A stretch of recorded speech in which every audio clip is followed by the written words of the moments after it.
Namaste, hello and hi my dear friends.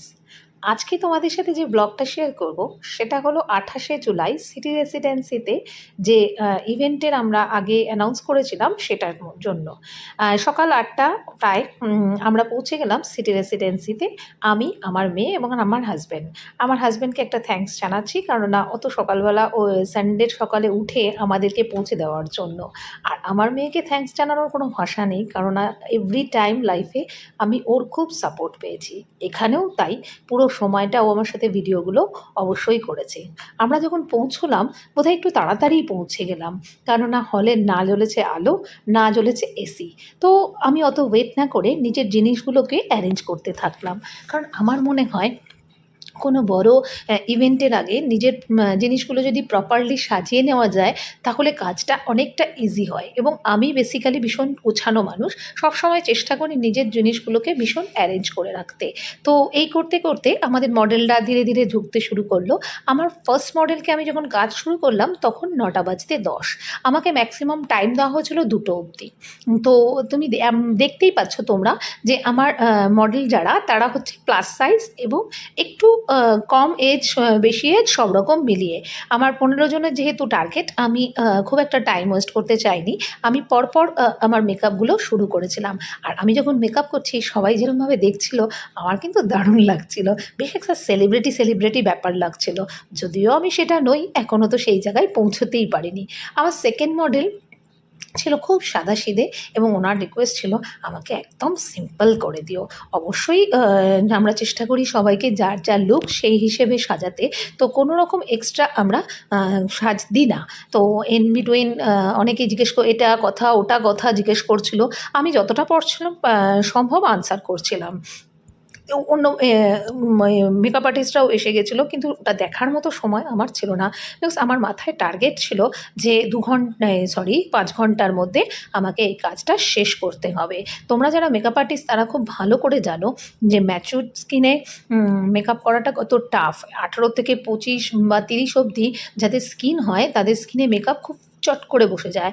কিন্তু যত ageing বা এখানে আমার যেটা হচ্ছিলো প্লাস সাইজদের আমাকে সাজাতে বলা হয়েছিল, তো তাদের স্কিনে মেকআপ বসানোটা কি টাফ। আর আমার হাতে ম্যাক্সিমাম একজন মডেল পিছু 15 to 20 মিনিটস ছিল। তো আমি খুব চেষ্টা করছিলাম, কিন্তু আমি এক্ষেত্রে বলবো এইসব ইভেন্টে কিংবা কোনো প্রোগ্রামে যাওয়ার ঠিক আগেই মেকআপ করতে আসলে এটা যদি এক্সপেক্ট করা হয় যে দারুণ মেকআপ হবে, এটা কিন্তু ভুল ধারণা। তো আপনারা যারা এই এজে গিয়ে নিজেদেরকে একদম যত্ন করা ছেড়ে দেন তাদেরকে বলবো প্লিজ ডেলি একটু নিজের যত্ন করুন, কিংবা মাসে একবার পার্লার গিয়েও যদি নিজের যত্ন করতে পারেন তাহলে খুব ভালো হয়। কারণ আমি মেকআপ করতে গিয়ে জন্য কৃতজ্ঞ। পেছনে দেখা যাচ্ছে রাজীবদিকে। আমি বলি রাজীবদিকে থ্যাঙ্কস না জানালেই নয়, কারণ সেদিন কাজ করতে করতে এত খিদে পেয়েছিল কি বলবো, কিন্তু খেতে গেলে টাইম ওয়েস্ট হবে এটা ভেবে আর খেতে যাওয়া হয়নি। তো সেক্ষেত্রে রাজিদির নিজের টিফিন বক্স থেকে আমাকে খাইয়ে দিয়েছিল। রাজিদির সাথে আমার এর আগেও একটা কাজ হয়েছে এবং আমাদের দুজনের সম্পর্কটা বেশ ভালো। তো থ্যাংক ইউ সো মাচ রাজিদি, এবং থ্যাংক ইউ সো মাচ ওনাকেও যিনি কেক খাইয়ে দিয়ে গেছিলেন। ওনার সাথে আমার আগে কোনো দিন পরিচয় নেই, কিন্তু এই ইভেন্টেই ওনার সাথে আমার প্রথম পরিচয়। Thank you so much again. কেননা ভালোবাসা মন থেকে আসে, আর আপনার আমার প্রতি যে ইয়েটা সেটা মন থেকেই এসেছিলো, এটা আর বলে বোঝাতে হবে না। এনার ক্ষেত্রে দেখি বলছি, দেখুন আন্ডার আইয়ে কি ডার্ক সার্কেল।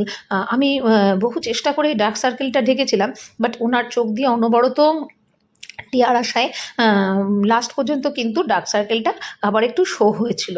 তো সবার তো মেকআপের অভ্যেস থাকে না, মাস্কারা কাজল এগুলো দিয়ে অবশ্যই চোখে জল পড়ে অনেকেরই। অনেকে তো কাজল লাগাতে গেলে 14বার চোখ পিটপিট করে। এগুলো নিয়েই আমাদের কাজ, কিছু করার নেই। এনার ক্ষেত্রে বলবো এনারও দেখুন চোখটা কি সুন্দর, ওভারঅল ফেসটাও খুব মিষ্টি। আর সবথেকে বেশি যেটা আমার চোখ টানছিল সেটা হচ্ছে এনার এই সাদা শাড়ি বেনারসিটা। এমনি সাদা রঙের প্রতি আমার একটা অদ্ভুত ভালোবাসা আছে, শাড়ি হলে তো কথাই নেই। শাড়ি পরার কোনো সুযোগ আমি যেতে দিই না, তার উপর এরকম একটা সাদা শাড়ি।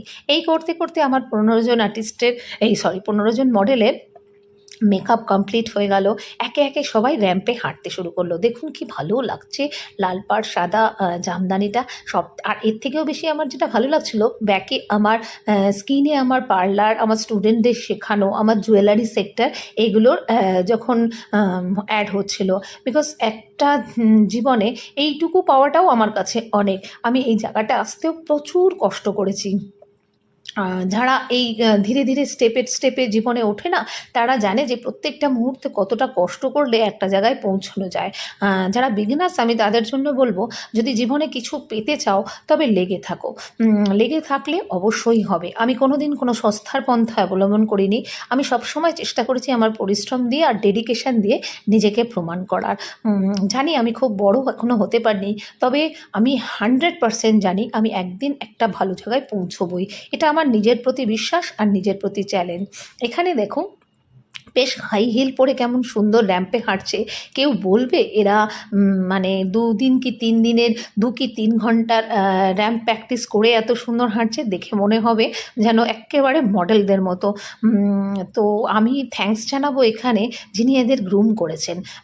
এতগুলো প্রায় 60 পিপল, ছেলে, বাচ্চা, মিসেস, তারপরে কুইন, প্লাস সাইজ, সবাইকে উনি এত সুন্দর ট্রেন করেছেন যে ভাবা যায় না। আর এত পেশেন্স থাকতে হয়, কেননা প্রত্যেককে ধরে ধরে এইগুলো শেখানো, যারা করেন কাজ তারাই জানেন যে এটা কী কষ্টের। তো এখানে দারুণ লাগছিল। ব্ল্যাক রঙের বেনারসি ছিল এবং ড্রেসগুলো সত্যিই খুব ভালো ছিল। এই লাল শাড়িটা দেখে তো লোভে পড়ে যাওয়ার মতো অবস্থা ছিল আমার। আমি সত্যিই বলছি, আমি শাড়ি পরতে এত ভালোবাসি আর এত শাড়ি কিনি, যতই দেখছি আমি শাড়িটাও কিনে নেবো। আচ্ছা যাই হোক, এই স্টেজে দাঁড়িয়ে গেলেন, সবারটা ভিডিও নেওয়া হয়নি। মডেল কোয়েশ্চেন আনসার রাউন্ড চললো, এটা গর্বের সত্যি। আর ইনি সেই আমাদের বিফোর যাকে দেখেছিলাম ডক্টর, ইনি হয়েছিলেন ফার্স্ট, ইনি হয়েছিলেন সেকেন্ড। তোমরা জানিও কেমন লাগলো আমার মেকআপগুলো, বিফোর আফটার আমি পরে দেবো। ইনি হয়েছিলেন থার্ড। লাল বেনারসি আমি বলেছিলাম, আরও ভালো লাগছিল দেখতে। বা ইনি তো কিছু হননি, কিন্তু কি অপূর্ব দেখতে লাগছে না এনাদের। দেখুন লাল পাড় সাদা শাড়ি। আমি খুব বেশি ফটো নিতে পারিনি, বিকজ কাজে ব্যস্ত ছিলাম। সবাইকে কেমন লাগছে এটা জানানো কিন্তু আপনাদের হাতে। আর এরও বয়সটা খুব কম ছিল, বেশ ভালো লাগছিল দেখতে। আর এই রাজিদি, অ্যাগেন থ্যাঙ্কস রাজিদি, তোমাকে অনেক অনেক ধন্যবাদ। এনাকেও বেশ মিষ্টি লাগছে, এই সেই লাল শাড়িটা যেটার প্রতি লোভে পড়ে গেছিলাম। এবার এক এক করে 15 জনের ফটো সত্যিই নেওয়া হয়ে ওঠেনি, যতজনের হয়েছে আমি দিলাম। আর এরপরে সেলফি বা ফটো তো বানতাই হ্যাঁ মডেলদের সাথে। আমি চেষ্টা করলাম মডেলদের সাথে যেটুকু যতটা পেরেছি সেলফি তুলে দিতে। তো তোমরা কিন্তু বলো কেমন হয়েছে আমার সাজানো। যদিও 20 মিনিটে পারফেক্ট হওয়া যায় না, তবু আমি আমার 100% চেষ্টা করেছি। আর আমি যেহেতু সেলফি তুলবো, শাড়ি পরবো, একটা আইডিয়া ছিল, সেই জন্য সকাল 6টায় উঠে আগে নিজের মেকআপটা